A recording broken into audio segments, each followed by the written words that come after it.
You experience a certain amount of emotional pain when you actually explore those feelings, and then the rest of the time it's good. Everything in life is better.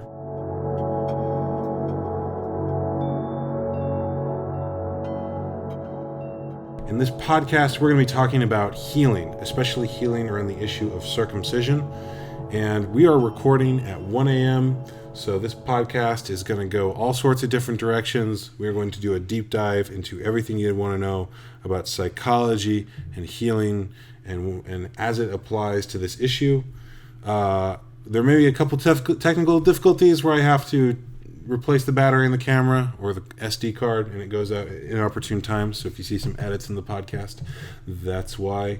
And you may also see me brush sleep out of my eyes or our energy wane in and out as we do this. But I think this is going to be a really good overview of healing and circumcision, which is an issue that's really important and one that has not been talked about more widely. So here is our podcast on healing the issue of circumcision. Enjoy. So my name is Brendon Marotta. With me is Jordan Arell, who is a YouTuber. How should I introduce you? YouTuber, member of 4Gen, Activist. What are the roles? I'm gonna change the world. That's what I'm gonna do. That's what I'm known for among the community. Is I've done a lot of YouTube stuff, and I am currently working on healing work. I'm really trying to develop, first of all, work in my own healing work, because I think with anything it's good to develop yourself, and that's the first step in trying to help other people. And so I've been working on that a lot. And my goal is to create a circumcision trauma healing program for men, as well as work with men individually, as well as perhaps train some therapists on the issue, as well as perhaps write a book on the issue. So I have a lot of goals, and I'm very passionate about that topic. And I want to also, since I work with 4Gen, trying to regenerate the foreskin, so heal men physically, emotionally. Physically and emotionally. And ideally, make it so it doesn't happen in the future. There we go. Yeah, I feel that because the healing aspect is something that I'm always telling people they need to focus on. And a lot of the time, I get a response of, I don't know how to do that. People just don't know how to do that, and they don't even know what healing work is. And they have this idea that because, either the emotions are so overwhelming that they could never be changed, or because the physical situation can't be changed, that the emotional situation by extension cannot be changed.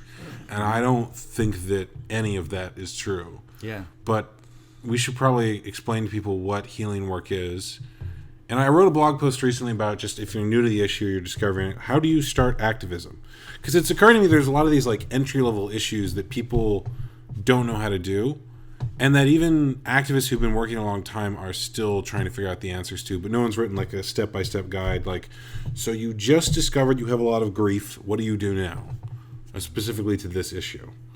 So if someone just discovered they had a lot of grief, what should they do? That's a great question. So as we've just stated, it's both a physical and emotional issue, and it is a profound trauma. And it's important to understand that because, it's not something that just, for a lot of men, it doesn't go away just with time, just wait and it'll go away. Right. You just get over it. There you go. If you just have an older gentleman who's done the research yell "get over it" at you, that's actually a great way to heal your trauma. It's just having your parents, a therapist, someone who's done a circumcision. If they just yell "get over at you enough, then eventually you will. That's a great healing method that has been proven to work. It's a little known fact that was actually one of Sigmund Freud's innovations, is people would come in him and he'd say, just get over it. And then they would leave. And now that's how all therapy is done. There's no process required. You don't have to actually experience your emotions. Just people yelling "get over it" at you, and it'll be fine. No, that would be terrible. I can't imagine a world in which you actually had to do work to achieve something that was important in any realm. Yeah, exactly. Work is really hard. We want to avoid doing work as much as possible. Just remember, don't work hard, and then the things that you want in life will come to you. That really applies to the most important parts of your life. I know a lot of people talk about that when they're thinking about business or work or starting a venture of some kind. But in relationships and in your relationship to yourself, it's actually the most important to really not do any work and not pursue the things that you want. And I think we've solved this. We can end the podcast now. That's pretty much it. That was fun. Yeah, great. Talking with you. I mean, we joke about it, but it's really obvious in any other area of life that if you want to get good at something, or you want to change a part of yourself or a feeling that you have, that you might have to apply effort over time. And I feel like I liken the healing process to weightlifting, in that a lot of people, when they approach the trauma or grief of circumcision, they think, well, I can't lift that right now, so I'll never be able to lift it. But losing a body part is a 400-pound level of grief. Like, that's a lot. And you wouldn't go into the gym and on your first day expect to deadlift 400 pounds. What you do is you'd start with the barbell, and then you'd add 5 pounds, and then you'd add 10 pounds, and then you'd add 15 pounds, and you'd work your way up day in and day out. And over time, that barbell would become lighter. But I think a lot of people don't treat the healing process as an applied effort over time, the way that you would treat building a business or weightlifting or something like that. They think, well, I'm just going to get over it in one fell swoop. And if I can't do that, I'm not going to apply any effort. It's not worth it. It's never going to, happen. When in reality, grief is something that gets lighter over time, and it might be something that you chip away at.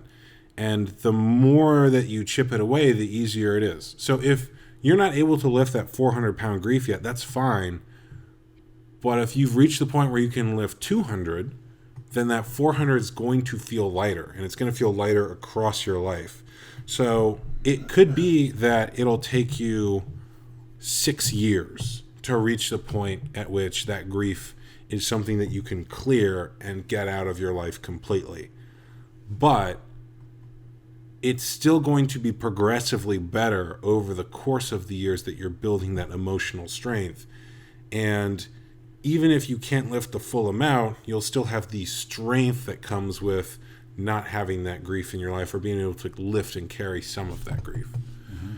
So I feel like the applied effort over time is an aspect of healing where people don't think about. They think, well, how do I heal it? And they assume they're going to go in for one session or one silver bullet or thing that is going to change it, which, by the way, also applies to the activism work. I don't think there's going to be like one moment where everybody gets it. It's going to be something that goes into the culture and goes into the culture and goes into the culture and goes into the culture, and over time changes.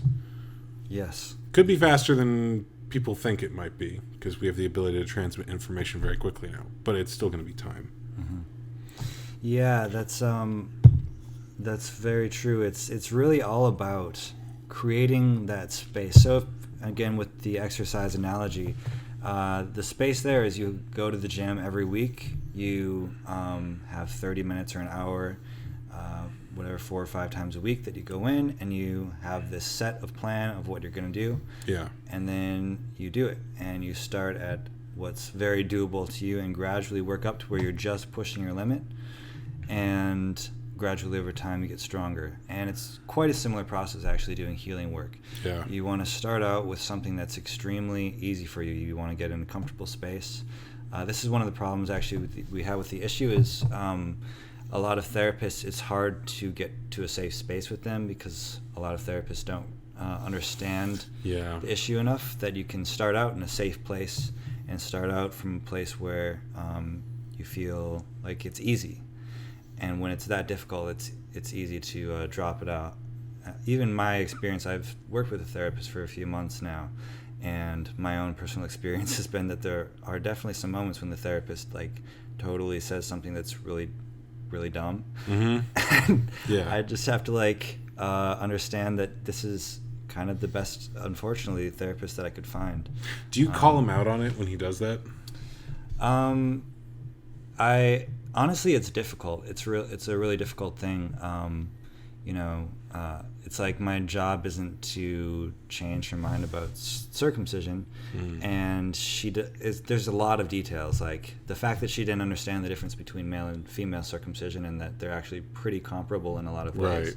And she thought, oh, everybody knows that female circumcision is way worse than male circumcision, yeah. And she used that as an example, and I'm like, I want to punch you in the face. Yeah.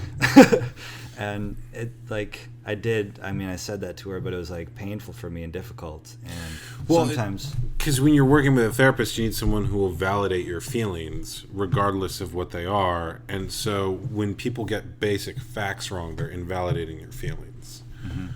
And they're also showing that they're not really in the same reality that you are. Right. Yeah, it feels like we're not on the same team in a way. So that's a big challenge of working with most therapists who just don't understand this in great detail.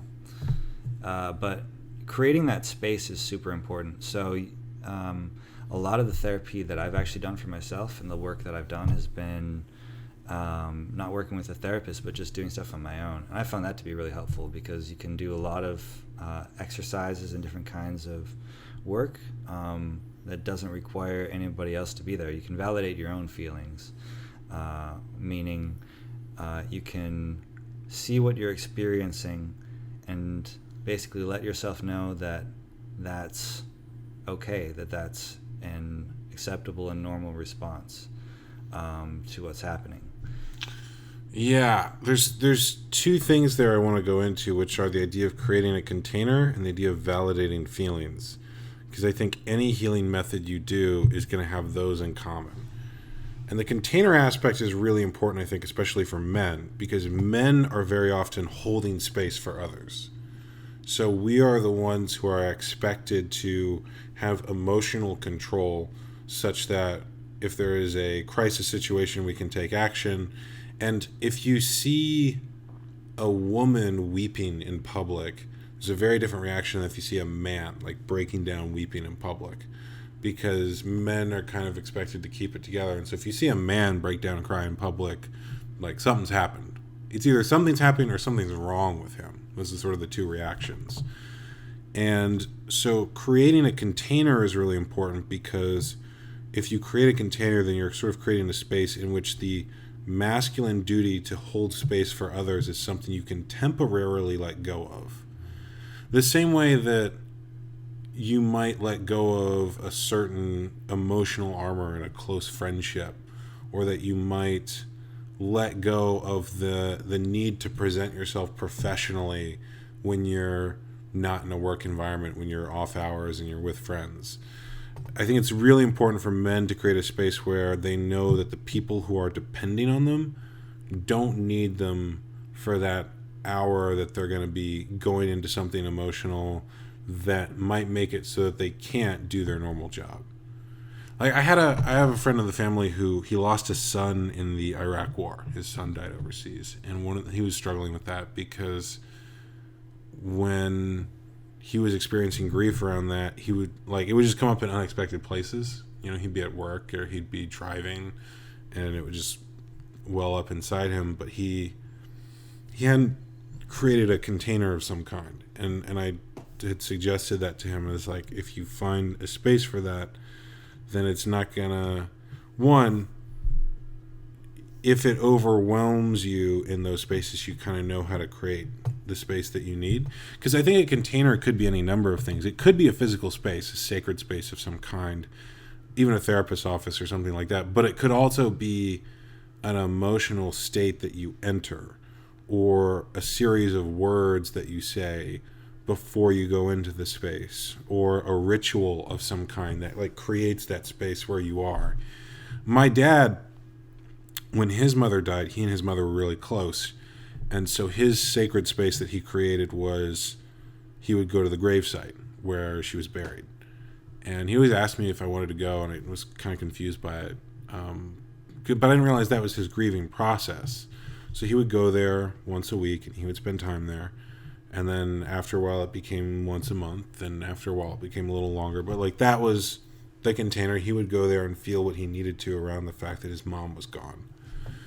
And there's a similar thing that I think would benefit a lot of men. And you're right, the challenge is that there aren't any predefined sacred spaces for this issue. So we kind of have to create our own. And then when you're there, feeling whatever feelings arise without judgment or without any invalidation. So there's a tendency when a feeling comes up, like say of anger, to say, well, I shouldn't be angry. You know, my parents were working on the best information they had. They just didn't know.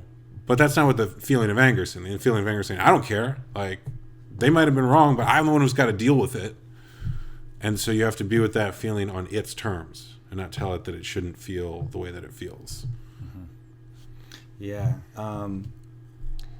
It's interesting on this same subject of creating a space in a context that brings understanding.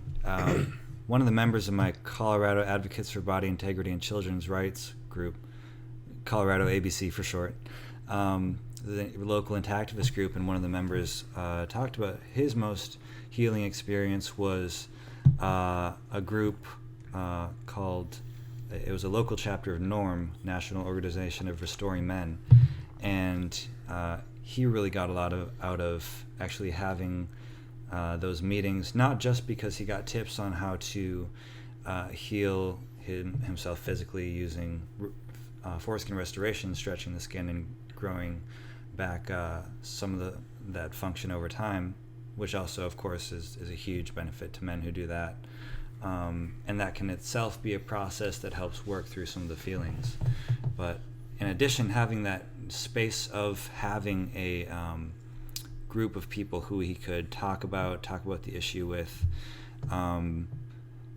was hugely beneficial to him, and he said that was the most healing aspect of it, actually. Because you're not in it alone anymore. Like, the hardest, if there's a recipe for suicide, it's the feeling that it's feeling bad, feeling like the bad situation that you're in will never change. There's nothing you can do about it, and then feeling alone in it. Because you can actually be in a bad situation that you feel powerless in if you're not alone in it, but it's being alone in it that's really the hard thing for people. And I know that looking back, it was really obvious to me that Jonathan Conte, who's an activist who ended his life, I want to say 3 years ago now,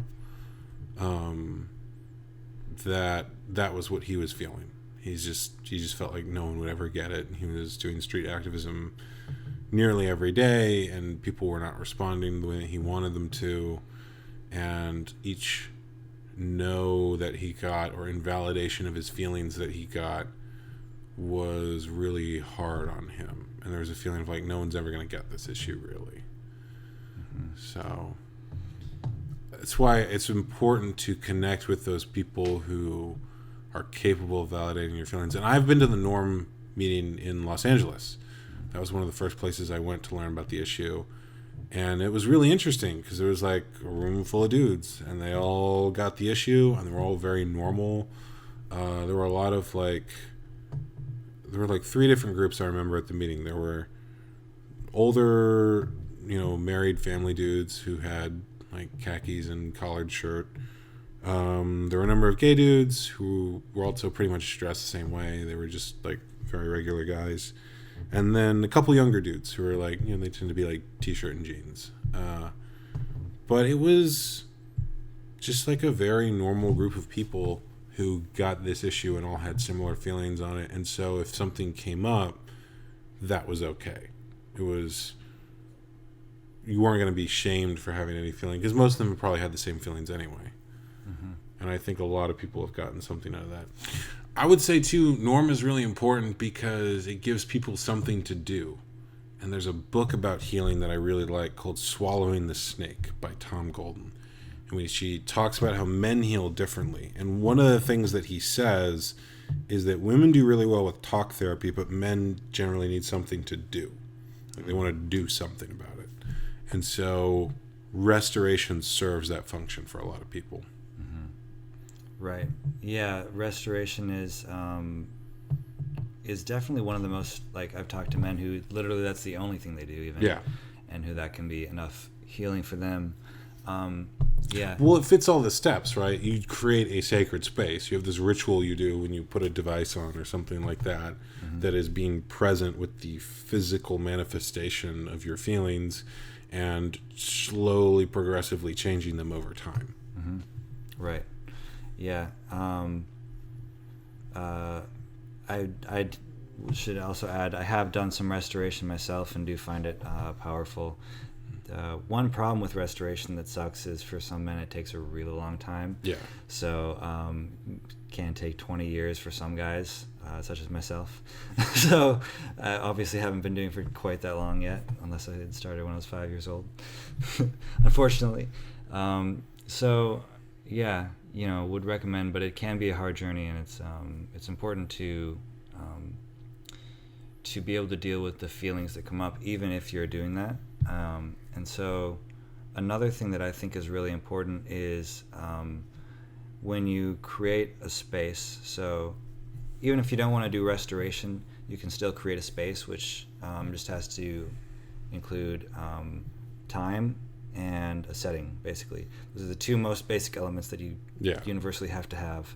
So one way that I did this very early on was actually by accident. I was going to school for psychology and got my bachelor's in psychology, and I happened to take a class on healing from trauma. And when I did that, every week I had set that I was supposed to do this certain homework where I'd read about trauma, learn about it, and then every week, as I was doing that, I'd learn these modalities and I'd have to write some about them. Sometimes we'd even have exercises where we were explicitly told to do the exercises, but if we weren't explicitly told to, I'd still just do some of them myself. And so in that space where I'd have to read the book, where I'd have to reflect on it, think about it, and have these few hours every week where I was thinking about trauma, and of course I had this in my life, that automatically, it started to give me, that was something to do in a way. So the trauma process itself can be something to do. And if you're interested in that specific way, there's some books, Bessel van der Kolk's The Body Keeps a Score, that kind of goes through different modalities, as well as explaining the basis of what trauma is, and can give you some ideas of things to do there. I'll just say, because it's very straightforward, one is writing. You can write about the trauma, and simply journaling to yourself about your own thoughts, about your own feelings and experiences, not writing to anybody else, but just writing to yourself. It's a way of instantly validating, because as you're writing it or typing it, you can feel what you're feeling and have the words and the vision of what's happening written out in front of you. And it's a way of externalizing it, of getting it out. It's a very cathartic experience. You can do the same thing. It's slightly different, but it's very similar, just speaking out loud and speaking the experience. So those are two of the very most simple things that were things I did in that process that I found incredibly helpful. There's a number of other things, but those are the two of them very most basic. Yeah. It's just giving yourself some time can just be once a week, and an hour or two, and getting that out, as well as the process itself of learning about trauma. Another book, so Bessel van der Kolk's The Body Keeps a Score. Peter Levine, Waking the Tiger is another one. Yeah, it is. And you can learn a lot about just what trauma is through that, and some of the ways that trauma is healed for yourself. Yeah, I notice a lot of people in the Activist movement have the idea that because circumcision occupies a unique place culturally and politically, that it must also occupy a unique place in trauma. And to an extent, yes, but all the other stuff that's been written on healing trauma still applies to this. So if you read texts that are generally about healing sexual assault, or genuinely about healing preverbal trauma, or genuinely about healing any kind of physical trauma, or the trauma of an amputation, all of that stuff is going to have things that apply to this. And the one commonality that they all have is, like we talked about, just being present with your feelings and whatever comes up and validating that. And it's the reason that I really don't like activism as therapy. Because activism as therapy does create a space. You have a place that you go, you have a sign that you hold, or a group that you're with, but it does not have the constant of validating feelings. And I think that's the reason that so many people who do activism as therapy get so triggered when someone comes up to them and doesn't validate their perspective on circumcision. Because you're asking that other person, that stranger, to essentially be your unpaid therapist, and I think it's ridiculous. Like, that person is going to show up with their own set of feelings, and you as the activist have to be their therapist in a certain way. Like, you have to be the one who is going to be present with them and lead them to a new perspective, as opposed to asking them to lead you to a new perspective. Mm-hmm. Which I know some people are going to get a little triggered by that rant, but that's fine. I feel like I have to say it because I knew Jonathan Conte, and he was the poster child for activism as therapy, and like, look how it turned out. I don't think it works. You need to do therapy as therapy, not activism. Yeah.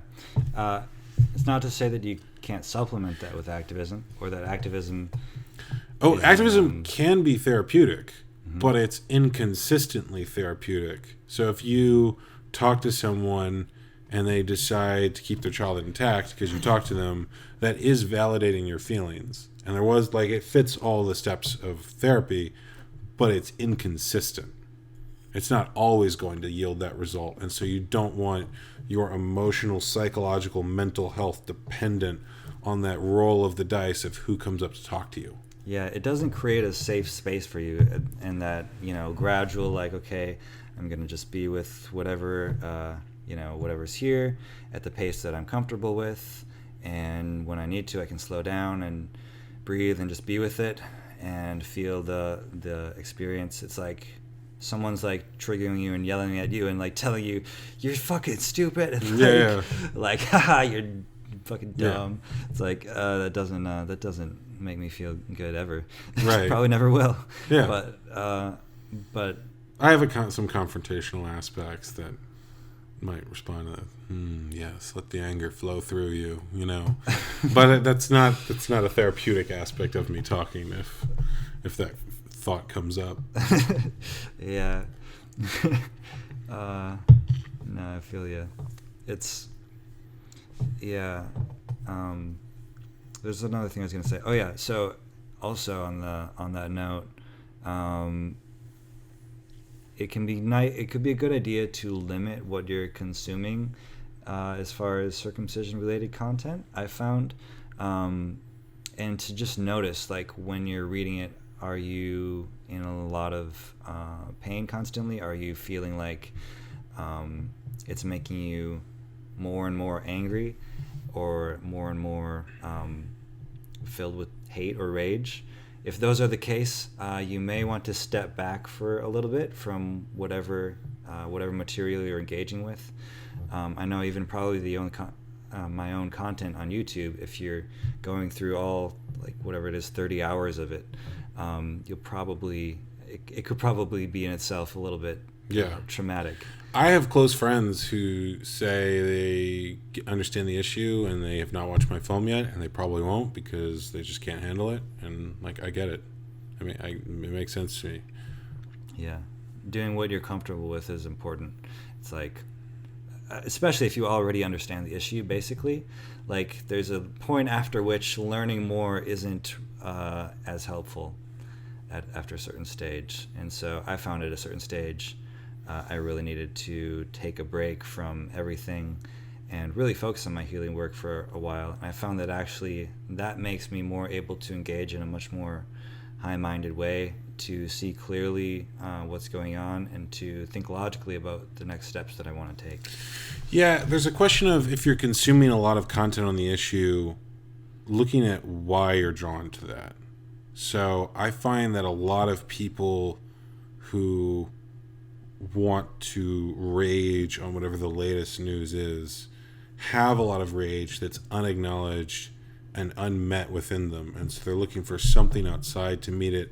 And because they're not in touch with that aspect of themselves, that aspect is driving lots of action unconsciously. And so if you look at, well, what do you want it to accomplish? Maybe what you want to accomplish would be better served by looking at something unrelated to the issue. So I feel like I have gotten the most out of spiritual texts, out of psychological texts, out of things on marketing and persuasion. That's the stuff that sort of crosses over to this issue and allows me to bring something new to it.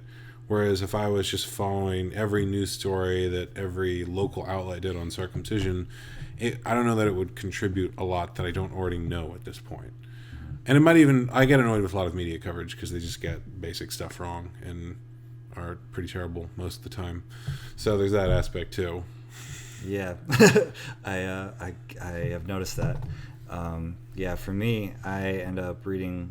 It's a similar thing. Like if you really want to be an effective activist, I would recommend reading about activism, like from someone who professionally does activism. Yeah. And you can learn, like there are people who have studied this very in depth, and you can learn a lot of techniques. You can learn social entrepreneurship is another modality sort of that you can look through their eyes and see how they approach it.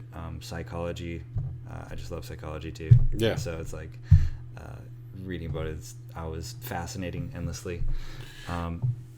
Alice Miller's work on this issue is really good. Like she sometimes touches on the issue of circumcision sort of peripherally, but she's one of the first psychologists to really get into the idea that early childhood experiences affect you later on, and like her stuff's phenomenal. That was one of the first things I discovered. Yeah, I have not read her yet, but I've heard of her. So I'll have to check that one out. For Your Own Good, The Drama of the Gifted Child. I'm going to get the name of some of her. There's a bunch of them. Good books. Okay, cool. Yeah. I like books. Yeah. We might talk about specific methods, because I know that some people, like I find a lot of people just don't know where to start. Mm-hmm. And healing work, I'm going to go back to the weightlifting analogy. It's the kind of thing that you could do for free, and it's also the kind of thing that you could blow a bunch of money on. And I think people sometimes see professional therapists who charge $150 an hour, and they go, well, I can't afford that, so I can't do healing work. Not realizing that's a bit like saying, well, the CrossFit gym charges $250 a month, and I can't afford that. Like, you could do bodyweight exercises, You could do weightlifting at a cheaper place. You could go outside and get exercise. And likewise, with healing, you could just read books and apply what you learn from them. You could find a friend who is safe and will validate your feelings and have conversations with him. You could you could do restoration, manual restoration, which is free. I mean, you don't even need a device for that. There are methods that you would just apply tension with regular ways. So there's a lot of things you could do that don't cost anything. But similar to weightlifting, there may be points where you want to bring in a coach who will correct your form or show you how to do certain things properly. And I've gotten a lot from working with healers and then taking what I learned from them and applying it in my own life. So I've reached the point where I've seen their method enough that I know how that works for me. Mm-hmm. I don't know that I would feel comfortable taking on a client without getting the training myself that person had. Mm-hmm. But I do know how my mind works, and I feel like I can lead myself through certain things. There's sometimes I feel something emotionally and I need someone to be there to help guide me through it. But most of the time I can go into it myself if I've done the method enough. Right. Yeah. I think that there are, it's interesting. I think that going into different methods could be useful. But also what you'll find is there's a basic formula, again, of any healing method that tends to fit each other relatively closely. There's small differences, sometimes slightly bigger differences, but generally there's a pretty good formula that works for, like I've used probably at least 5 or 6 different healing methods just to work with this issue alone at this point, and they all I'm thinking so the ones I've worked with mostly are somatic experiencing, EMDR, brain spotting, the clearing, what's it called, Teal Swan completion process, which I somehow can't remember. There's a couple others. Yeah. So I have done a number of things too. Teal Swan's completion process is the best thing that I have found, and it is something that you can do on your own, but I have met her personally and she gets the issue, and every practitioner that I've met also gets the issue. So I have found that they have been really good to work with and would recommend that highly. The other things I found that have worked are Tehil Gesuk has a method, and I don't know the name of it, but it is a somatic-based method. He knows a bunch of different healing methods. And he had a post that went viral in the Activism community a while ago where he talked about being circumcised at age 12 against his will. So, like, there were people in the hospital that, like, held him down and put him under drugs and did that. And he has the memory of having that part of his body and the feeling of betrayal of not having it. And so he really gets this issue, and I've been friends with him a long time. And the method that he showed me was a somatic method of releasing trauma in the body. So feeling where you're holding tension and then essentially shaking it out. If you see an animal in nature, when an animal is scared, they shake, and humans tend to freeze. So we hold that in us, and this is like letting that trauma out. And I wish I knew the name of it, but he's someone, if you're looking for a practitioner, he's a worthwhile person to talk to. And then the third group or thing that I have found that works is the methods that APA, the Association for Pre and Perinatal Psychology, uses. And I am speaking at their conference in November, so disclosure. But I've also, I worked with a practitioner in Virginia, and I interviewed David Chamberlain, who used to be the president of APA when I was working on the film. And he totally got this issue, and he's actually he's been in a couple of other programs talking about this issue. So all three of those people and methods would work on this, and the practitioners have validated what we know about this issue and get it, and I've gotten good things from all of them. Yeah, it sounds like the Tehil Gesuk probably uses, or may use, somatic experiencing specifically as one of the... Yeah, he's got like a particular variation on it, but it's somatic experiencing of some kind. Right. So there's a number of different types of therapy, and the types that I have found generally that work really well in this are somatic methods where you bypass the conscious mind and go into the body in some way. And so I've heard from people, and I haven't tried these methods, but that primal therapy and certain types of rebirthing have worked really well for people. Things where you don't really talk to the mind, you feel what's in the body. There's that saying, the issue is in the tissues, and I know a number of people whose revelation around this issue came when they had like a body memory come up. So someone, and there's one activist I know, someone was massaging him or near his groin area, and he felt the pain of circumcision like come back in his body. So the body, like that book says, the body keeps score, the body remembers. Yep. And then the other is trance-based methods, which is also bypassing the conscious mind, going to what you might call the deep mind. So hypnosis, I would consider completion process a trance-based method. It's one where you're going to go into a slightly different state and access some parts of your consciousness that may not be on the surface. APA, I have seen them use both somatic and trance-based methods. And both of those kind of go past the conscious mind, because the tricky thing with a pre-verbal issue is that you don't always get everything on talk therapy. And you'll talk to someone and they'll say, I'm fine with it. And it's like, okay, well, when I mentioned the topic of circumcision, you unconsciously guarded your groin and your shoulders did this. So I don't know if I totally buy that, because your body is telling me a different story than your mouth just did. Yep. And especially with men too, one of the things that Tehil has talked about with me is the idea that most of our language around emotions is very feminine, and most of our language around power is very masculine. So because of that, when women want power, they will go into the masculine and they'll essentially cut themselves off from their femininity. And so women who have power get called bossy and bitchy and like a ball buster of some kind. And then men, when they want to explore their emotions, the language they have available is very feminine. So they get called a sissy or weak or all sorts of things like that.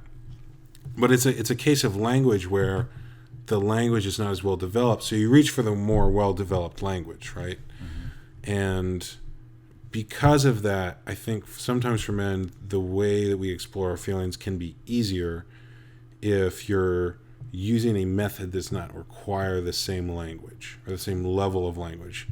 And people's skill with language varies person to person. So I feel like I can articulate what I'm thinking very well, but I know that not everyone has that skill.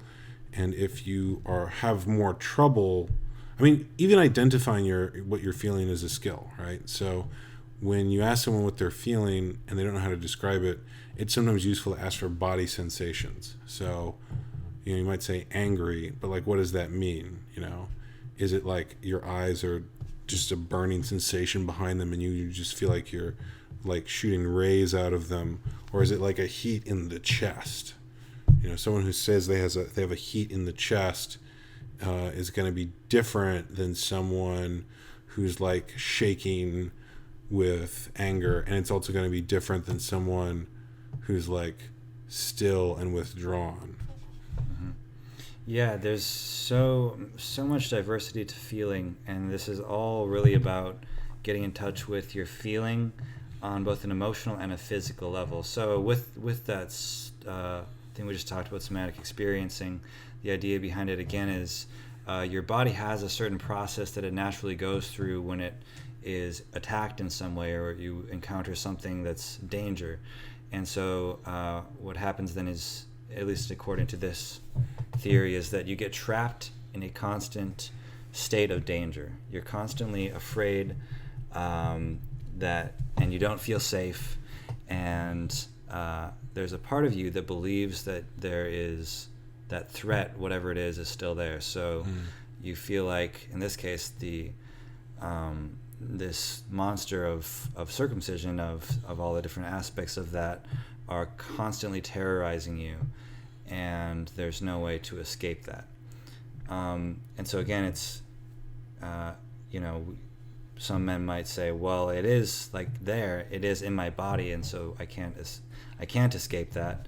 And it's true that the physical part is a different aspect to deal with, and again, that's partly why restoration is a good modality to work with, or a good thing to do for some men. But it is also true that there are a lot of men who are circumcised who actually are relatively happy with their lives. They may have some trauma at some level that they're not aware of, but they can have sex lives that are quite fulfilling and actually be quite happy with their lives. And so there is truly an emotional aspect of this that is in your emotions and in your physical response to feeling terrorized by this issue, feeling not safe on a mental and emotional level, which also relates to the physical level. And so again, then the way to work with that is, when this issue comes up and you can create a space where you bring it up,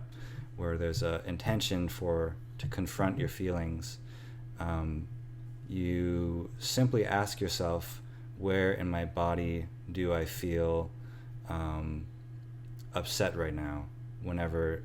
Once you can access that and think about circumcision it's quite easy for people who are experiencing trauma or grief around this to usually find that. And then you might feel a clenching in your heart.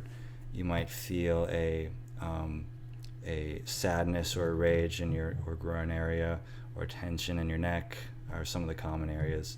You might feel something in your face. But then it's simply experiencing that.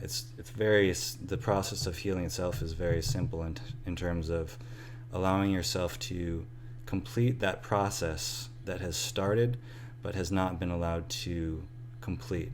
Mm-hmm. So in some way we start feeling those feelings and we cut ourselves off from them. We say, okay, I don't want to feel upset. I don't want to feel angry. I don't want to feel sad or depressed. And so the biggest obstacle to healing is, again, simply allowing yourself to feel, which is validating. When you see that and you say, okay, it's okay that I feel sadness, it's okay that I feel anger, and then give yourself time to slow down and be with that feeling, rather than rushing yourself through it, or rather than saying, okay, I don't want to feel that, I'm going to go and try to fix this, I'm going to go and try to get away, I'm going to just go have sex and then get it over with and not think about it the rest of the day. Can be another approach. Yeah, I've heard it said that addiction is anything you use to avoid being with yourself. So if you want to avoid those feelings, where do you go? That's probably an addictive behavior. In the places people tend to go are porn and masturbation, video games, entertainment, drugs, alcohol. I actually feel like even rage and activism could be an addictive behavior that you use to avoid being with feelings. Mm-hmm. Because if you feel powerless, you might avoid the feeling of powerlessness by like going off on someone, and then I made a difference because I yelled at that person on Facebook. But right, yeah. My turn to go on a rant about activists. It's like, okay. Well, when you're doing a kind of activism that has those same feelings that I just talked about, but it's all about the feeling, and it's about expressing that rage or expressing that depression, and it's just a long ranty post on Facebook, or if it's going out and like yelling at people or making a really angry video. It's not, I'm not saying that those videos have no effect at all, but if they really don't have the content of explaining why circumcision is bad, giving a thoughtful discussion of it, and really coming across as a sane, logical person, most people find it very, very easy to dismiss those rageful or just incredibly emotional pieces that don't really have the content that's necessary. And so that's my problem with that kind of stuff.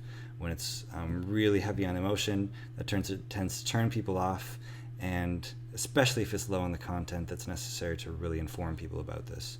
And low on the strategy is another important thing, really thinking about what you're doing, and you can go and create a documentary, or you can write a book, or you can do things that take a lot of time and thought and patience and planning, and have a huge effect with those things, versus just doing something that's very impulsive and very quick. It just does. Those things don't tend to have as much impact, especially for how much it can really drain you, and versus something that's very sustainable and higher level. I would countersuit on that a little bit, because what you're talking about is when people are just venting, which is different than when you are doing a deliberate attention-getting strategy. And there are some people I know who use really deliberate attention-getting strategies. And the distinction is that once you have their attention, then you have to drop knowledge, right? And the people who are all rage can't do that. Like, you give them the attention, you go, okay, you seem really angry about this. Like, what do you have to say? And they just keep going at it, yelling, as opposed to like, oh, well, let me tell you this, and this. And they can drop into something. There's that saying from the lead singer of The Who, first you shock them, then you earn their respect. And it's that second part that people who are thinking strategically can go to, and people who aren't thinking strategically, who are just being reactive, can't. So you can do things that are really shocking, and we know activists who've done that, but then they also can go into the knowledge and the facts in the midst of what they're doing. Or they've set up a 501c3, or they know how to get press and attention. So they have a shocking element that they use to draw people in as a sort of sales funnel, if you will, or as a way to get their attention. But then they lay down the knowledge. And what people who try to copy them, or who are just being angry and reactive, don't see is the strategy behind it. Of like that shock leads to something, whereas they just go all shock. I want attention for this issue, but they wouldn't know what to do if they got the attention. You know, once someone's like, I'm listening to you, they're like, well, you should be angry too. the knowledge is not there. Yeah, right. I see what you're saying. It's important to have a strategy that does engage people on an emotional level and grabs them. And sometimes the rageful or whatever thing can do that. I think of Eric Klopper's show, and he's certainly a friend of ours who has both of those elements in his content. Yeah. And although I will say, I think that he, has done some. At least he's done a lot of meditation. I know that, and I think that helps him become centered. Which is another thing I should mention. Meditation is super helpful for healing. So meditation is probably the best tool for healing that I know of.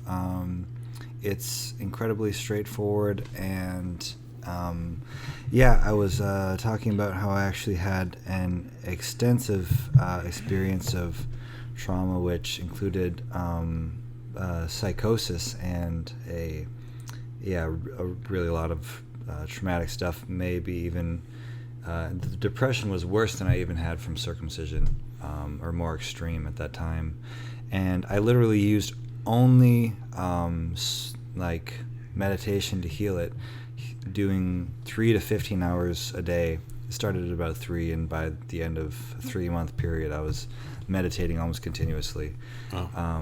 And it catapulted me from the worst depression I've ever been into the happiest period of my life, and experienced none of the problems I had that led me to that afterwards.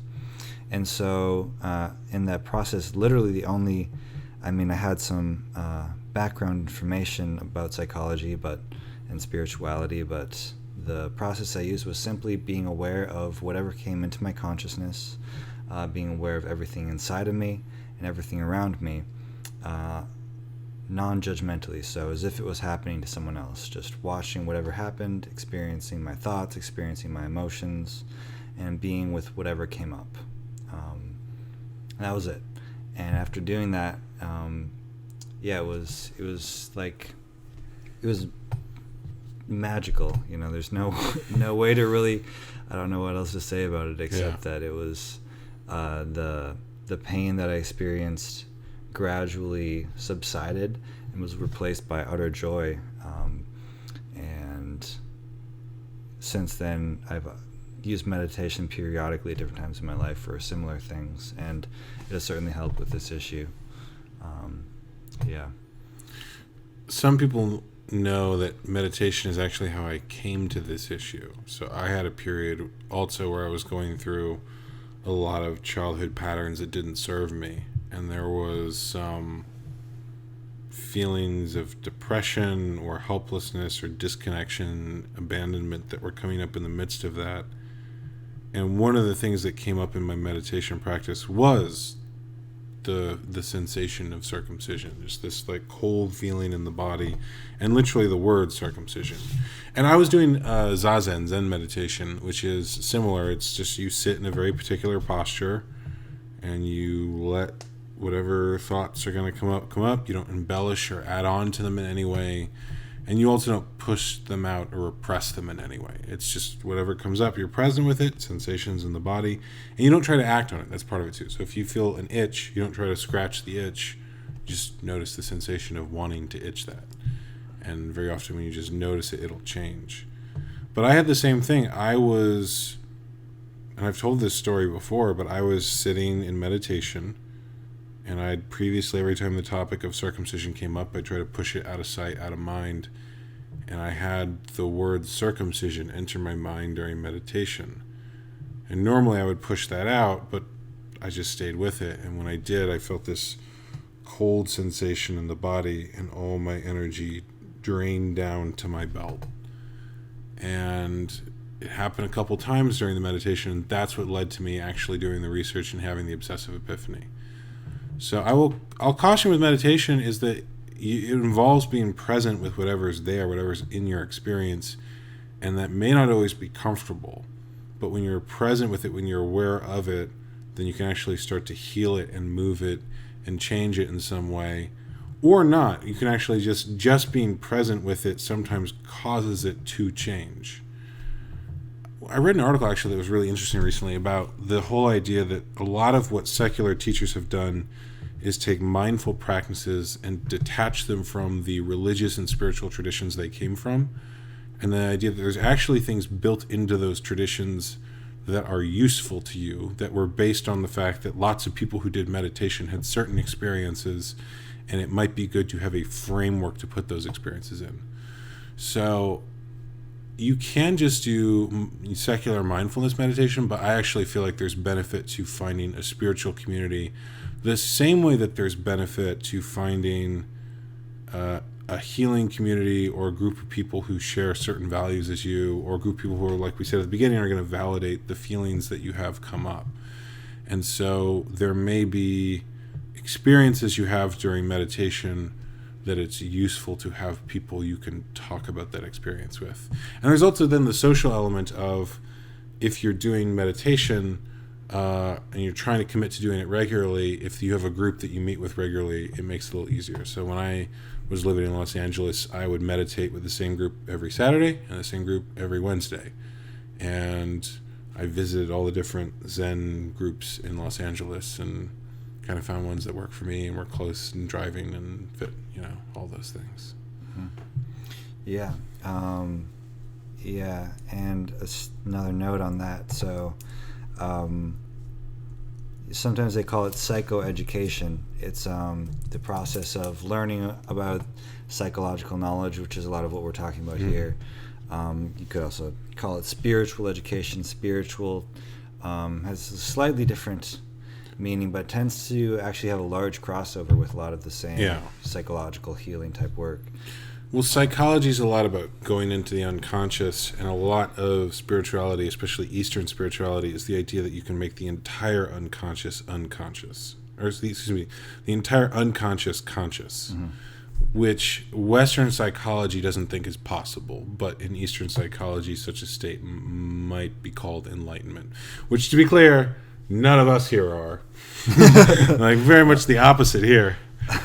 We make as much of conscious unconscious as possible. We're it's a lofty goal, that enlightenment thing. It takes a little bit of work. I've only thrown away 20 years or so probably pursuing it. Well, you're well on your way. Well, there's that story about, I think it's a Zen teacher who he's talking to two students, and he tells one of them that it'll take him 5 years to become enlightened. And the guy's like, 5 years? It's a long time. And he tells the other it'll take him 5 lifetimes. And the guy who he tells 5 lifetimes to immediately starts meditating. He's like, I'm gonna knock one of them out this lifetime. Yep. And I feel like there's something similar with healing work too, where there's some people who are probably going to hear this and go, well, I have to commit to a regular spiritual practice, and I have to be present with my feelings. And that sounds like a lot of work. And there's others who are going to be like, finally, I've been looking for a solution. I'm going to try this meditation thing and actually feeling my feelings. And who knows, I might in 20 years be over this, There's going to be other people who are like, what? You're going to meditate for 3 months? I'm out. Yeah, I know people too who have used literally just meditation for this issue. Yeah. Loving kindness is another one. Metta meditation, who I know someone who used specifically that one, and just feeling. I think there's a mantra you use with it. May I experience may I experience happiness and joy and peace in my life. And then you could expand that out to other people too, and that helps expand it even more. But it's just having an intention to basically have love for yourself, and to have love, or to have a positive experience, and then expanding that out to others as well. So that's another form of meditation, and I know someone who's used exclusively that to work on this issue and had quite a bit of success. So, I mean, it's just having whatever practice you choose, is choose something and then try it every, you can try it 15 minutes a day, or you can try it an hour once a week, or a couple hours once a week, and see how it works for you. If not, try something else. Yeah. But yes, psychoeducation, spiritual education, whatever you want to call it. This talk is an example of that, but there's so many other examples of that. And any generic thing that's focused on healing, you can look up stuff on YouTube. You can look up stuff. You can look up books on Amazon on healing work, or on trauma work, or on grief work. And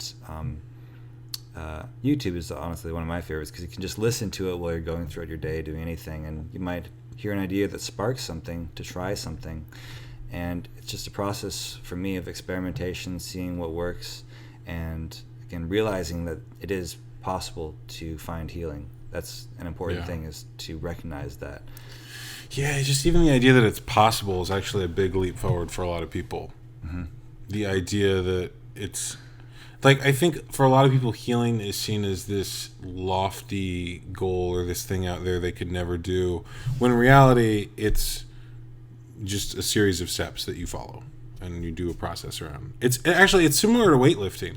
A lot of people look at those who are really strong and go, I could never do that, when in reality the reality of weightlifting is you just lift the weight every day.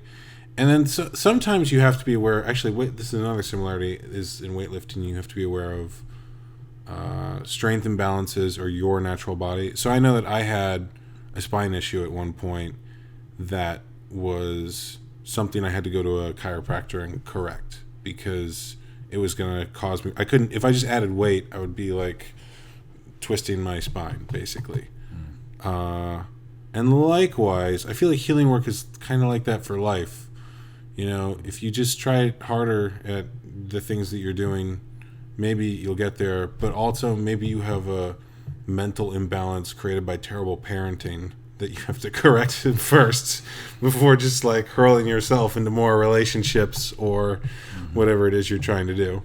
Yeah, there's a lot of different emotional challenges people go through in life, and they don't realize. Ken Wilber has a model for this, where it's like at each stage of life, if you have certain tasks that you don't complete, or certain skills that you don't master, then as you go on, then you're like limping along with like a little bit, like you might be missing part of your foot or something, or it's like your knee is like broken, and it's like eventually you're like just like barely functioning. I mean, you're trying to get by and achieve higher levels where... Yeah, that's developmental trauma in a nutshell. Like, if you never had safety and security in the relationship to the mother, or your needs and wants and desires weren't respected when you were, like, first beginning to form self-identification in the toddler years. Like, there's stuff that's been written about all of these stages, like, and what people are developing at each stage of life, and what you can do to either help that or really hinder it.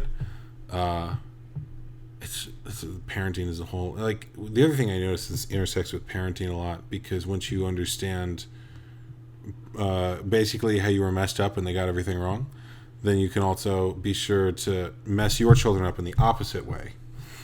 So, or hopefully do better. Maybe not do that at all, but more, correct that in some way so that you don't pass the same patterns on.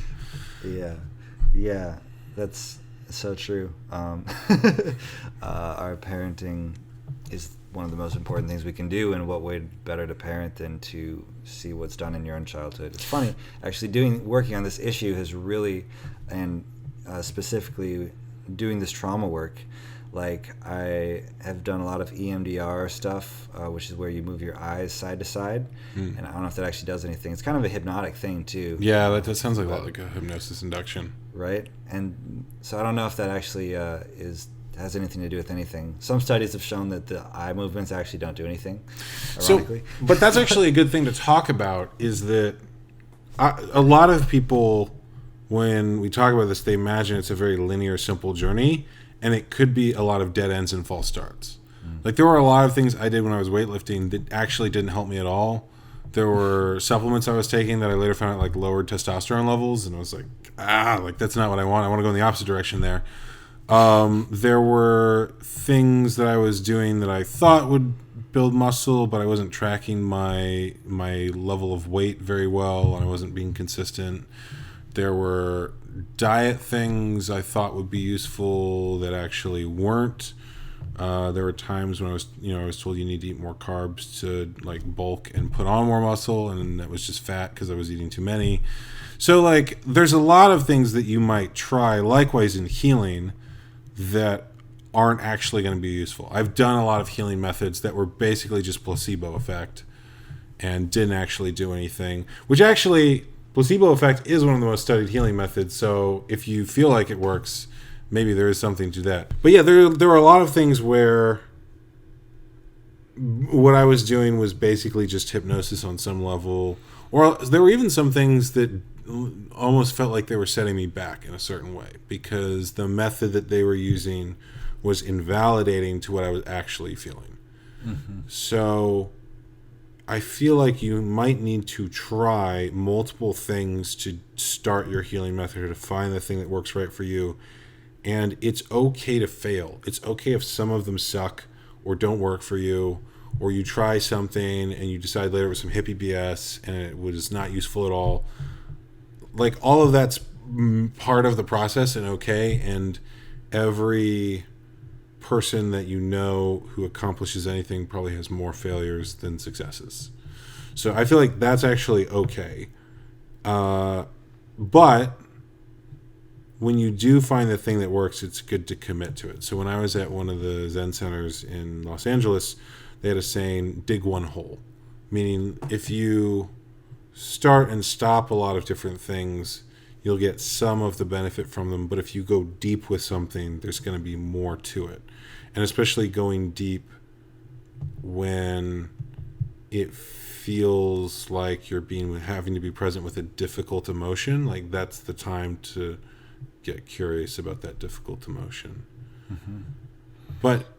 But finding the one hole you should dig, I think it is okay to, like, try a lot of different spots before you go, okay, this is where the gold is, and I'm going to go deep with it. Yeah, there's a similar thing with people who follow a spiritual path, or try to find a spiritual guide who is helpful to them. And it's like, in the beginning, it's really useful to, like, just consume a little bit from a bunch of different places. Yeah. So you can, listen to a 20-minute talk on EMDR or somatic experiencing, or the completion process, or whatever. Just type in healing work or trauma mm-hmm. work on YouTube, and, like, there's an infinite number of things. But then when you find something that's definitely true, it's like, then you can start to create that space.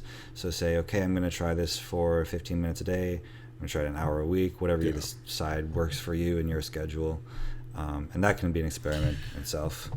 And I feel like the one to go with, there's two ways to identify a method that might be right for you. It's the ones you're really naturally drawn to, where you're like, that just looks like it would feel amazing.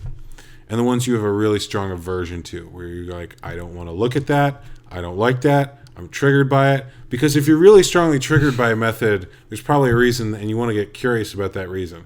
Maybe that it's a bad method, or maybe it's going to reveal something your ego is a little scared of. And so the strong reaction, really drawn towards something, or aversion, are a sign that maybe it's worth exploring.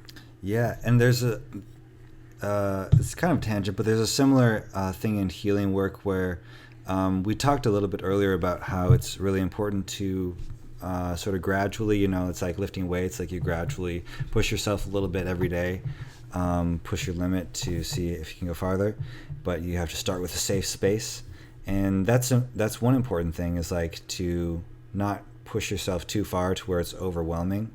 But another thing is, actually, it can be good to some of my most healing experiences have actually been like re-experiencing circumcision in its entirety, and going through that experience it took a number of hours to really go deeply into that, and it was very intense and painful. But at the time, it just felt right. I felt like I was ready, and even though it was a lot, it's like I just knew it was something I had to do at that moment. Yeah. And so, while there's, on the one side, it's like, it is great to start gradually and kind of do whatever you're comfortable with. Peter Levine uses the term titrating, which means it's like biting off a little bit and chewing it, and it's like you're kind of digesting like a very large plate of food, and you have to start like just one piece at a time and digesting that emotional experience. But yeah, at some point you may be ready to really go deeper into it, and that can also be really powerful, is to actually just let yourself completely experience the totality of something that feels like it could annihilate you. But when you feel like you're ready, it's actually possible to feel the totality of whatever you're trying to avoid. And once you've experienced that, it's like there's nothing you can really be afraid of anymore, because you've completely experienced the experience of what you've been running from, or what you feel like is the worst thing that could possibly happen. Yeah, most people with a trauma that big dissociate and leave the body. So if you come back into the body and associate into it, that can be really powerful. Mm-hmm. I will say, because that might scare some people, they're like, I don't want to experience that again. Mm-hmm. There are methods that don't require that. So I know that somatic therapies, and especially primal therapy, requires you to like really re-experience it. And hypnosis takes the opposite approach. Hypnosis, if you have a really traumatic memory, they'll literally have you watch it on a screen in front of you. And in fact, you could even watch yourself watching it on a screen. And hypnosis is used a lot for PTSD for that reason, because the difficulty with especially, for example, soldiers who have PTSD, is that when you go back to it and you re-experience it, like that sometimes can re-trigger the trauma, whereas hypnosis, you have a distance from it. So there are methods that don't require that, and I think they're both valid. That's the reason why, the only generality we've given about healing work is that you have to create a container of some kind and be present with your feelings. And even creating the container, there's a lot of flexibility in terms of what that means. And being present with your feelings, there's also different ways of doing that, just as long as you accept them as valid, whatever comes up. So there are multiple methods that will work once you get in the space. It's the same. It's, again, like, I keep going back to weightlifting as an analogy, but you can get big using machines or free weights or like kinesthetics and natural, no weights at all, body movements. People will endlessly debate which works, but ultimately, if it works for you, then it works. And it's the same, I think the same is true of healing methods, that there are multiple ways to produce the same result. Yeah, they all have the potential to work. It really depends on what you're attracted to and what feels right for you. And so, again, that's why it's like really useful to, if you're interested in healing this, which another thing I'll say is like, doing healing work is probably the best thing I've ever done for myself in my whole life. Or for other people too, for the other people in my life, right. Frankly, they benefit from it as much as I do. And like, it's I didn't believe that this could be healed. I mean, for years, even though despite all the spiritual and psychology interests I had, it took me years to get to the place where I was like, okay, I should probably start doing something, try something. And to be ready and at that point where I don't know exactly what's shifted. I guess the opportunity arose, and it's like, okay, there's this class I could take, and I'll see if it works. Right. But it's like there's that skepticism for a long time, and I'm really glad. Like, I wish I would have done it sooner, frankly. Yeah. Because cool. When it gets better, it gets better. Mm-hmm. Like, I think people have the idea that you're going to go into these feelings and then it's going to suck, but really, you experience an hour or 45 minutes of pain, when you actually associate it in the feeling and feel it, and then the rest of your life thereafter is way better. Right. It's again, I keep going back to weightlifting, but it's like you experience a certain amount of pain when you're trying to push that barbell up, and then you just feel stronger the rest of the time, and you feel healthier. Like you experience a certain amount of emotional pain when you actually explore those feelings, and then the rest of the time it's good. Everything in life is better. Yeah, exactly. You don't even realize how much the depression or the anxious feelings of constantly being like trying to shut it out of your mind, because it happens weighing on you. Yeah, because it happens slowly. It's like a physical change. Most people who build muscle or lose weight, it doesn't happen overnight, and you don't notice it until 3 or 6 months later, and you're like, oh, this is different. Like I did not feel this way before.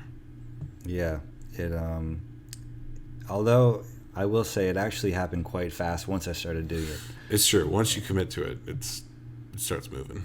Yeah, like in a matter, I mean, maybe it was 3 months, but like after like 3 years of like intense like PTSD, right? 3 months of like work to like mostly overcome like a huge percentage of it was like, it's actually pretty astounding how quickly it can happen. Yeah, with probably 2 or 3 hours a week, really. I feel like this is hugely important too, because like there are a lot of people who need this help and don't know where to go. And it's weird to me that there aren't more services for this and there isn't more competition for it when I know how much I got out of it. Like there are so many people who are reaching for things they think will make their life better, as opposed to the simple, easy, often free things that actually will.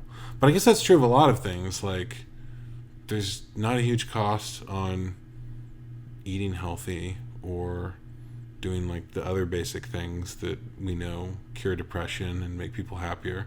There's no charge on friendship. But like people still seem to think that maybe if I buy more stuff, then I'll be happy. Right. Yeah, it doesn't have that like that compulsive like, ooh, I'm gonna do heal. Actually, it does eventually. It does. If you do enough if you've done it, that's how it feels. Yeah. But it's I guess like there isn't. You know what it is? There isn't a social status element to it. It's not. It hasn't yet been made cool to do healing work.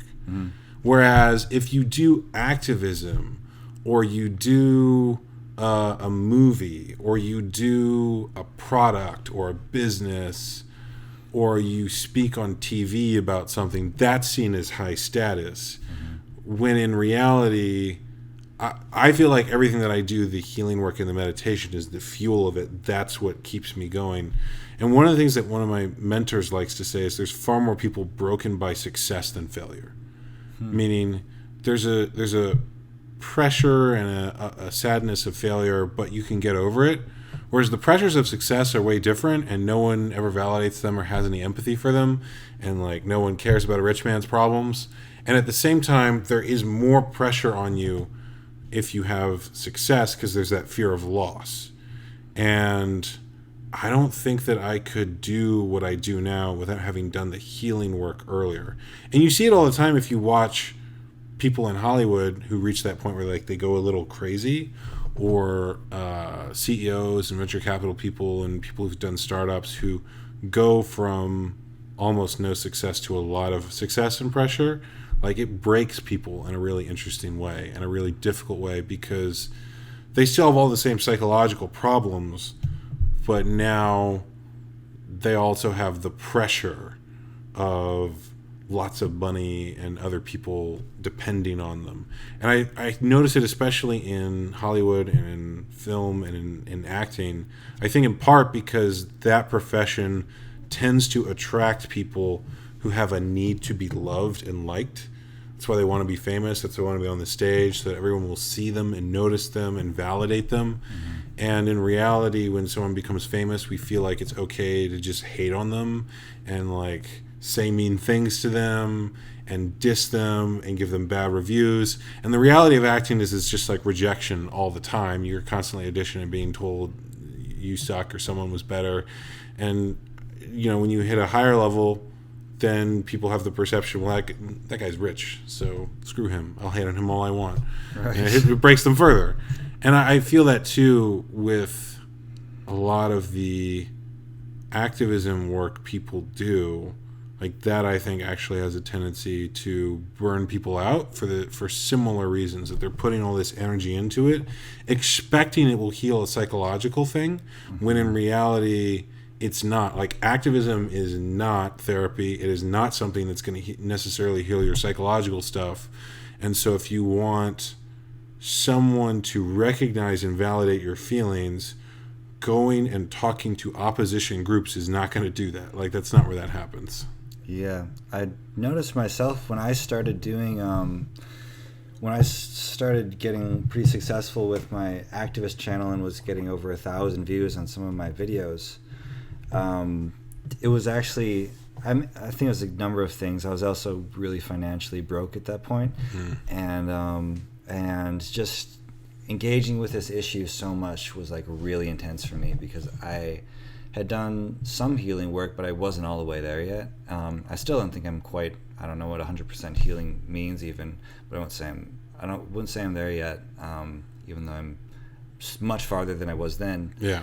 But at that point, I also had this pressure of like, I am like getting all these views, like the videos I'm taking are taking an increasing amount of time, because I'm making them really high quality and spending like 2 or 3 hours a day on videos, like every day, in addition to a full-time job and like all this other my like life. Right. And so it was just so overwhelming that I think that was actually something I'm realizing was one of the reasons that like just that pressure of actually doing well, was starting to weigh on me, in addition to the other things. And which is, again, part of why I did this healing, started doing more healing work, started focusing more on meditating more and doing more of the stuff that we're talking about, because I realized I can do that and I intend to achieve a higher level of success. But to do that, I have to start inside rather than just pushing outside harder and harder, and letting myself be drained by it. I have to fuel from the inside to be able to do that. Yeah. So that's what I'm kind of doing now. As well as, it's like, I want to be able to help other people do the same thing. And that's part of why I want to make this cool, is because I think if all activists realized the benefits of this work, and probably two of my other favorite activists that there are have both talked to me about like they could personally use this stuff. Like, there are people out there at the very top who are seeking this kind of work and want to do it more. And so I think it could be made cool, and I think we're going in that direction, because right now there just isn't enough of that that's publicly talked about. But I think Jonathan Conte's story is actually a great example of how people are seeing we do need more of this. We don't want that to happen anymore, and it's a danger for all people who are engaged in such a sometimes very painful topic to work on. I'll say too, I think this is really important because Jonathan was someone who felt unseen and unheard, and he felt like there was no way he could do that. But that one of the ways that people will try to be heard or find significance is really aggressive behavior and sometimes even violent behavior. So one of the things I've heard Tony Robbins say is that if someone points a gun at you, then that's a way for them to achieve significance, because they're now the most significant thing in your reality. What they think and want is the most important thing to you, and it forces you to attune to their reality and take seriously what they're saying. And so people who want a sense of significance or want to be seen might do something like that. There's a reason that every mass shooter now leaves a manifesto, because they have this thing they want people to see, and they know the media is going to pay attention to that and in some way give attention to and validate their views because they did something really bad. And I don't want anyone to ever do something like that. And I certainly don't want anyone to ever do something like that because they weren't able to get the healing work they needed because they didn't find another way to deal with this.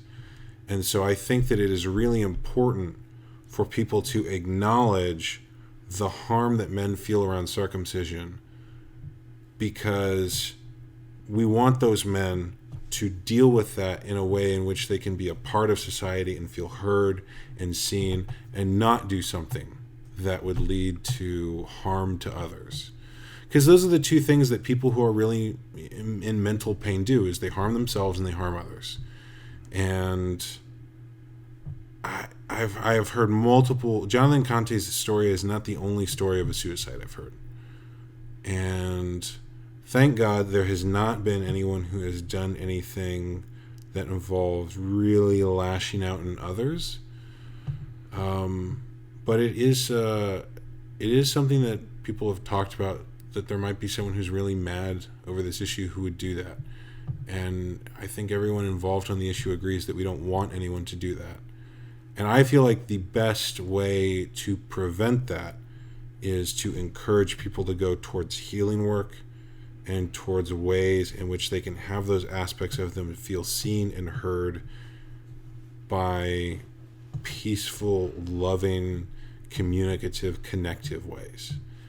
So that's one of the reasons that I want this information out there. And I feel like I know that if something like that were to happen, there would be people who would blame activists and say, well, if you just didn't tell them about the issue, then they wouldn't have been mad and they wouldn't have done this. But those feelings are there whether or not someone talks about the issue. And if anything, acknowledging those feelings allows that person to achieve the sense of significance and feeling heard that they want, that they might try to pursue with a more antisocial or bad strategy. Mm-hmm. So I actually feel like the work that we're doing is the best prevention against something like that. Mm-hmm. And that people who feel seen and heard don't need to do something violent or bad in order to get that feeling, because they'll already have it from the people around them. And I actually also even feel like, to a certain degree, those who are invalidating of others' emotions, who refuse to be present with them, are contributing to the sense of isolation that someone who would do that would feel. I know Jonathan Conte's parents never really saw him or ever validated the activism that he was doing, and were very dismissive of not just his feelings on circumcision, but many of his feelings. And even after he passed away, they basically blamed the activist movement and said, oh, if you just hadn't talked to him. I mean, they even, basically thought it was his fault he had the sexuality he had, and then thought it was, there was something, it's that mentality of like, well, if you just weren't who you were and you were who we wanted you to be, then you wouldn't have these problems. But that's not a very good strategy for making a child feel loved. So I just feel like this is the most important work people can do. And I also know that even if you are not someone who has ever been drawn to feelings of suicide or of self-harm or harming others, although I've talked to a lot of people who, after Jonathan Conte died, said, I felt the same way. I have had moments where I thought about hurting myself or ending my life over that. And even if you're not someone who's experienced that, this work will make the activist work and the other things you want to do in your life easier. So one of the things I really feel like too is, and I've gone into the sort of worst case scenario. Let me talk a little about the best case scenario, which is, I feel like when you understand those places within yourself, you can start to see them in other people. And when you can start to see them in other people, then you can either heal them or shift them in some way. And another thing that Tehil has told me is that he studied massage and acupuncture and things like that, and he's also studied martial arts. And one of the things he found really interesting is that the places that you strike someone in martial arts are also the points on the body that you use in massage or acupuncture. So, if you know that there's a pressure point on the body, you can use that to heal someone or you can use that to harm someone. It's the same thing. Either you'll massage it or you'll strike it. And I feel that psychologically there is something similar. If you know how to heal, you actually know how to psychologically or psychically attack someone. And if you know that someone has a deep need to be validated and seen, then you have the opportunity to validate and see them. Or you have the opportunity to use that information about how they behave in a different direction that you want them to go. A lot of the people who are pro-circumcision and are really aware of the activists project that, okay, there must be something really wrong with them if they think that we're wrong because we know that we're right. And so I think it's interesting to see that and to recognize that there's actually, when someone criticizes me, I try to reflect on, okay, why do they have that point of view?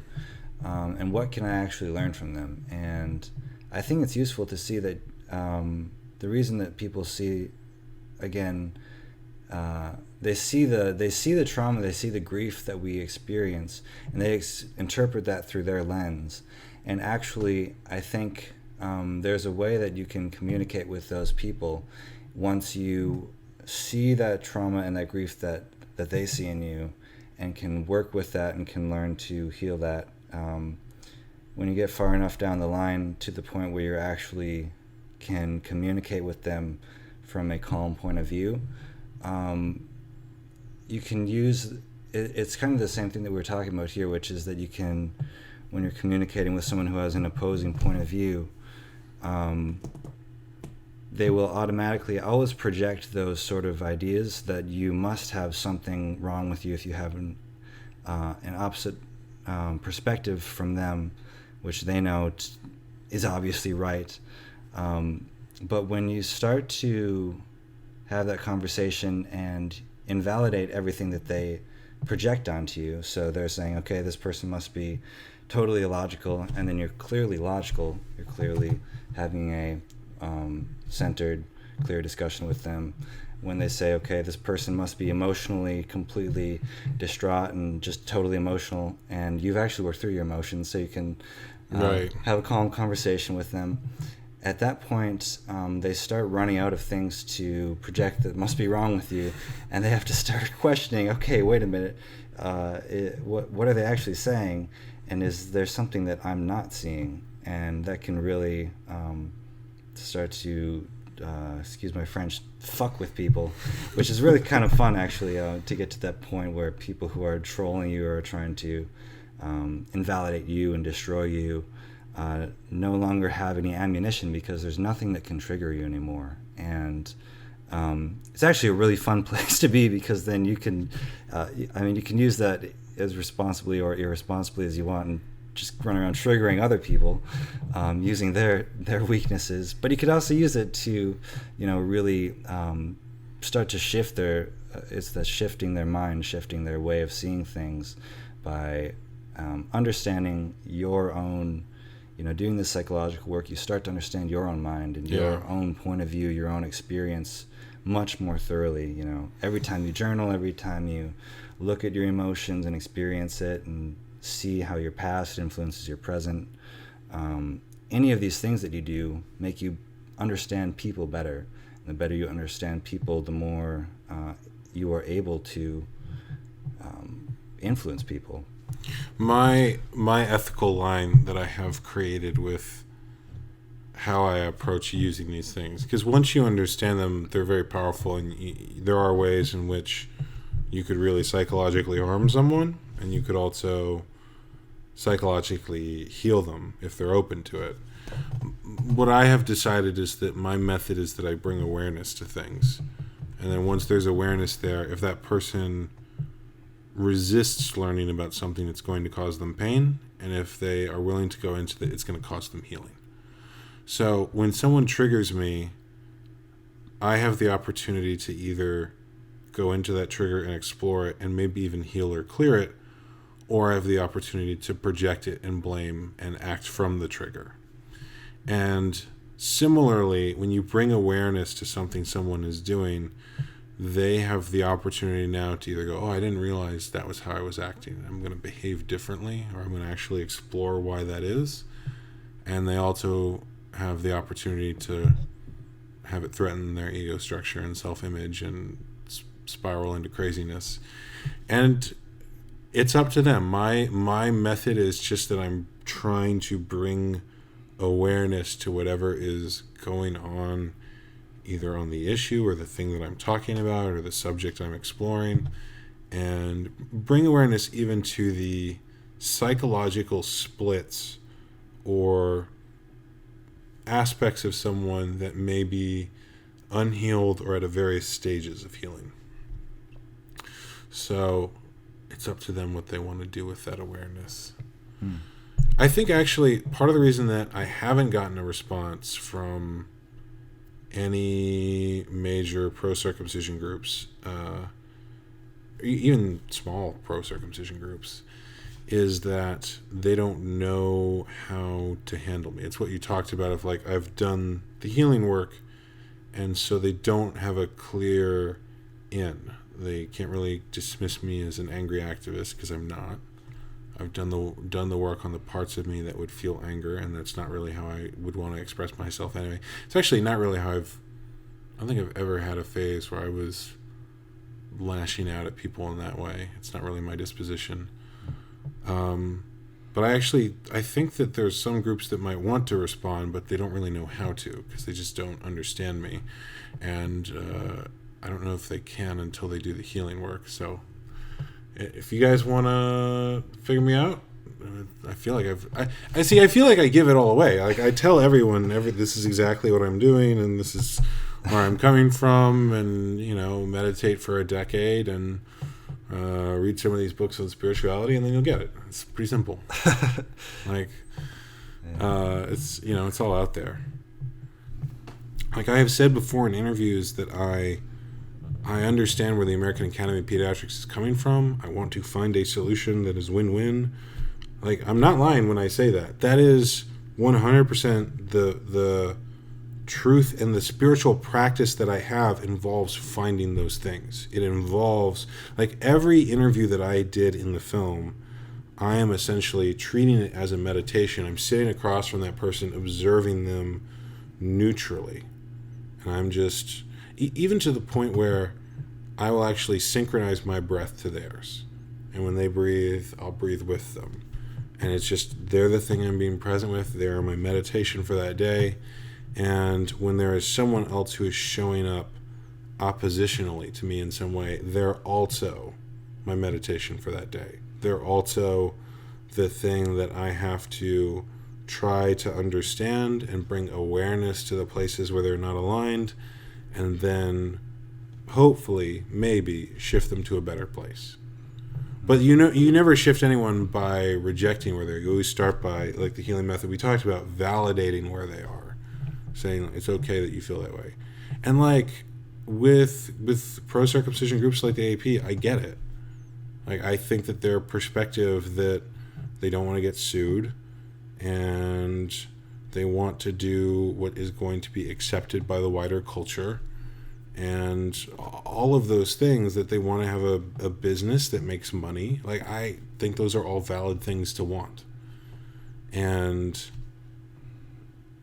where I differ is that I've integrated some other perspectives with those. So that is not the only perspective I have. And actually, I differ from the anti-activist movement in general in that the I have both perspectives integrated in a certain way. I am not just of the perspective that, well, this is bad and morally wrong and people should stop doing it. I am willing to find a way where that is true, and it is also true that we can find solutions for both sides where they both get what they want. Because it's actually really rare that there is a complete incompatibility. If someone wants their their business to continue running smoothly, and they don't want legal liability, and they don't want to get blamed for something. I think it's possible to give them all those things without holding out a child and ripping off part of his genitals. Like, it's actually a very simple thing to do, right? So yeah, that is my method. You know, I've talked about it before too, that Martin Luther King in his activism talked about that you have to be the therapist of society. That only a mentally ill society would treat people the way that our society does. And so you have to see what they have, what their splits are, what their illness is, the places they need healing, and work on them. Because a healed person wouldn't behave like that. A healed person will treat people differently.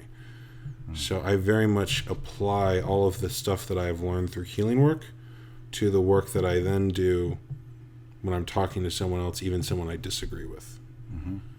And this is something I'm starting to put together in a book, because I feel like there is something there that would be generally applicable to a great many people, and it would go through the specific healing and splits that everyone involved on this issue might have, including myself.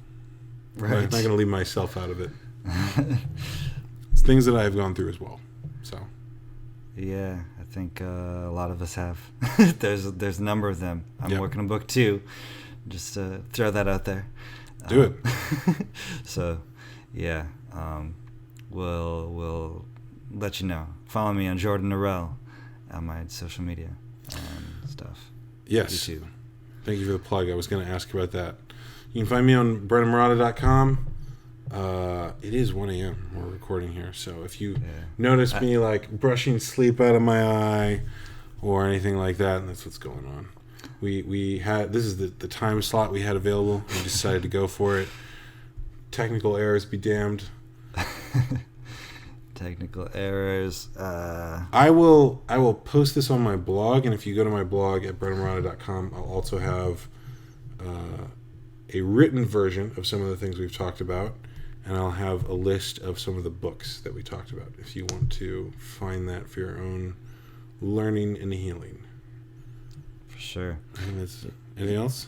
Yeah, I mean, it's like there's so many directions with this, all the stuff you just said, that like I want to go in, but it's just my brain is dead. But yeah, I mean, I think that's a good wrap up. Like the fact that we're talking about healing work, because a lot of the people we're talking to are activists, you know, and I think if you do your own healing work, my experience and my theory and my thesis that I'm betting on very big right now, and I'm going to spend months just continuously doing healing work because of, is I believe that when I do my own healing work, I'm able to be a better activist, or a better entrepreneur, or a better social transformation agent, if you will. And so that's, yeah, I think that's my goal, and I think society can really, really benefit from a lot of these things that we're talking about. And I think this is just the beginning. There's going to be a lot more healing stuff to come out from myself as well. So, yep. Yeah.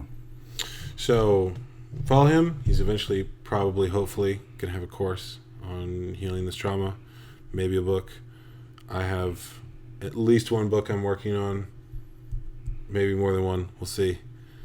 And check out my website. There'll be more there.